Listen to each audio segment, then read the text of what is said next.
Welcome to Potion Sword Run.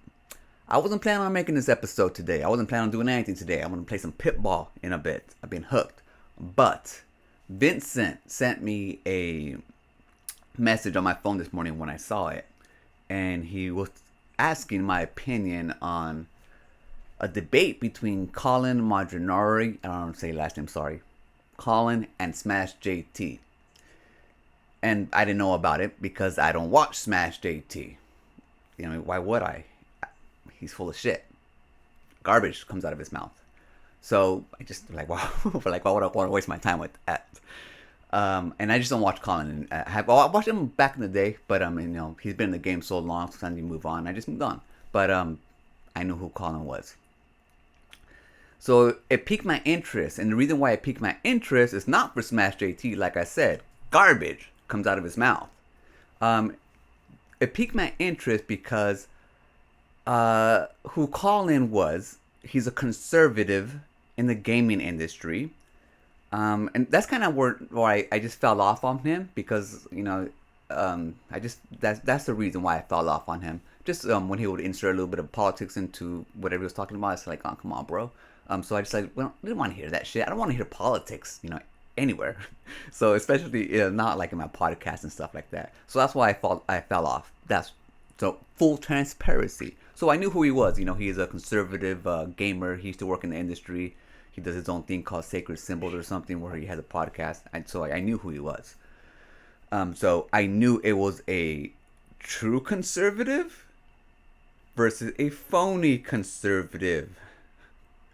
And so that's what drew me in. The debate between phoniness and someone who's real.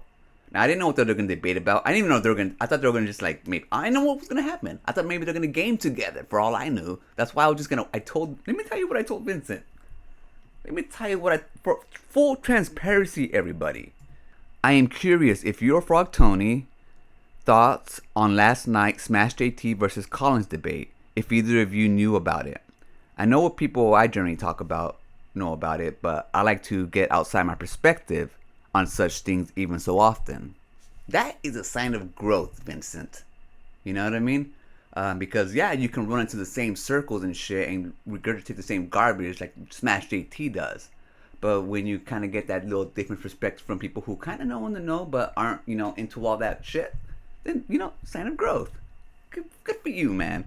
Anyways, I told him I didn't know they had a debate. Honestly, there's no point talking to Smash JT. He's full of shit. He's stupid. Colin, I don't agree with on some policies, is smart and consistent. As far as I can tell, he's a conservative without being a bigot. Smash JT is nowhere near his level. I don't like watching Smash. He literally has a punchable face, but I'll watch it for a bit. Just started, and at least it's good to see that Colin called him out on his awful intro. Smash looks embarrassed. I'll continue and let you know later. So I ended up watching the show, and sure enough, it was what I thought. It was a true conservative who... Well, let me actually go on. I'm still watching. I'm 40 minutes in, and just like I thought, Colin looks at the data as an analyst, and Smash looks at the data with the conspiracy hat. Because Colin knows how the industry truly works, and Smash JT doesn't. Smash JT was a contracted game tester at Sony, then an Uber driver. Nothing wrong with that. But that's why he doesn't know about reliable gaming tracking. He's always been a phony, and that's why he needs to be conspiratorial about everything. Colin is just making him look stupid at this point. And so that was my initial thoughts the first 40 minutes in.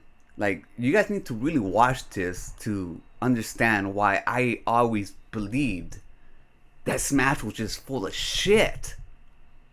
Doesn't know what he speaks of. He may get one little fact, and then he'll surround a whole round of bullshit around it. And he needs to be conspiratorial about everything because that's his only outlet. And because he don't know how the industry works. Because, he's never really had a job. He self-admittedly has called himself a loser and not be able to hold the job down.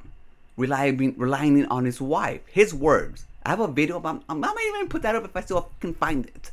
One of the main reasons I wanted to make this video is talking about the challenges that I faced when becoming a full-time YouTuber. And good Lord, how long have I been talking before I got to this point? Sorry about that. I just have a lot to say.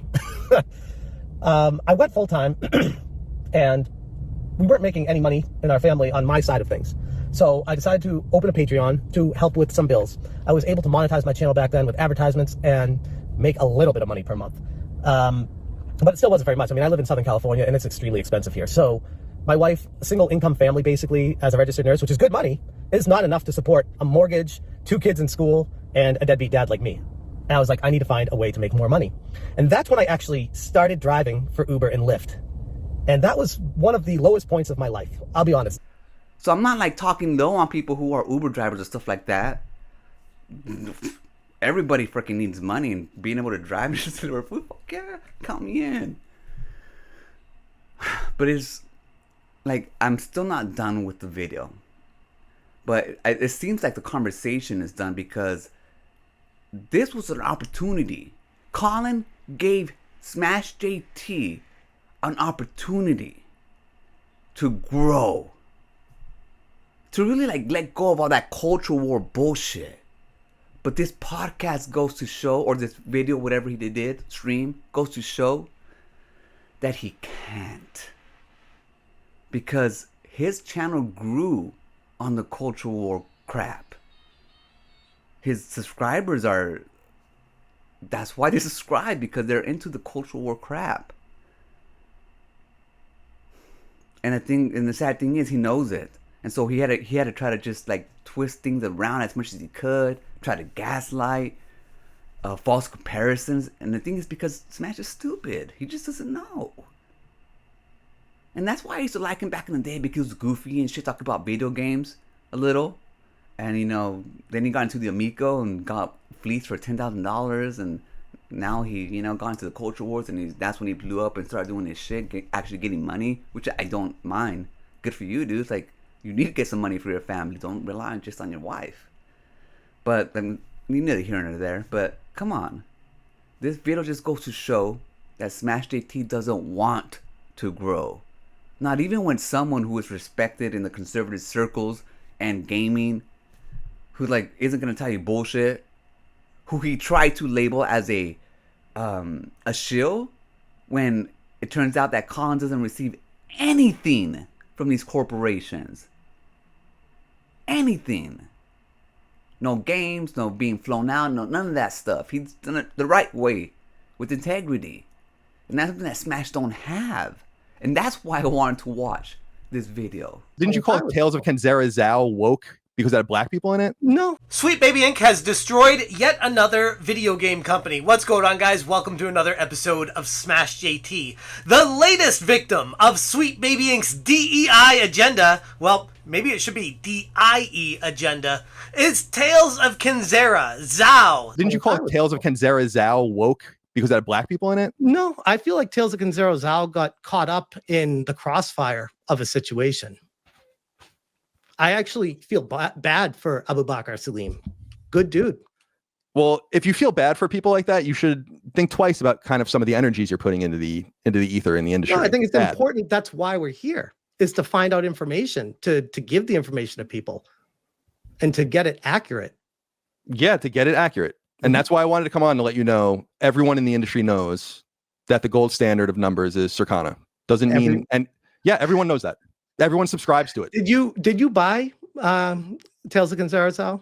Or yes. Was it you bought it like, with money? Or was it I don't get anything for free, dude. Okay. I buy all of my games. You bought it? Yeah. And you played it? I platinumed it. Okay. I don't get anything. That was the other thing I really liked about it, was when you made a video about me and you used the thumbnail with the shill in it. You're calling the person who doesn't get anything for free from anyone, who accepts no free games, no early access, no travel, no preview events, listen to how you talk about no stuff. Anything, and then saying I'm a shill, but you like for what? Listen to how you talk about Circana and defend it. So if something is objectively true and one defends it, they're a shill for it. I don't believe that Circana is objectively true. That we talked, again, circular argument here. We talked about how. And it just proved my theory right. there's no point in watching Smash JT because he don't care about facts. He cares about conspiracy theories, cultural wars, and how pretty much he can get your money. And he knows that they can't go back now, especially with the lawsuit with Alyssa Mercante. He needs to feed on those people. So at the end of the day, I'm glad that Vincent sent me this video so I can watch it. And I'm glad that Colin actually took the time to talk to Smash JT, to try to get through to him and to give him an opportunity to grow. But my thoughts were correct. He don't want to grow. This is where he's made his mark, and that is where it's gonna end, sadly. I'm gonna leave it right there. I'll catch you guys on the next one. Remember, always be kind to yourself and enjoy your life. And I'll meet you right there. Peace.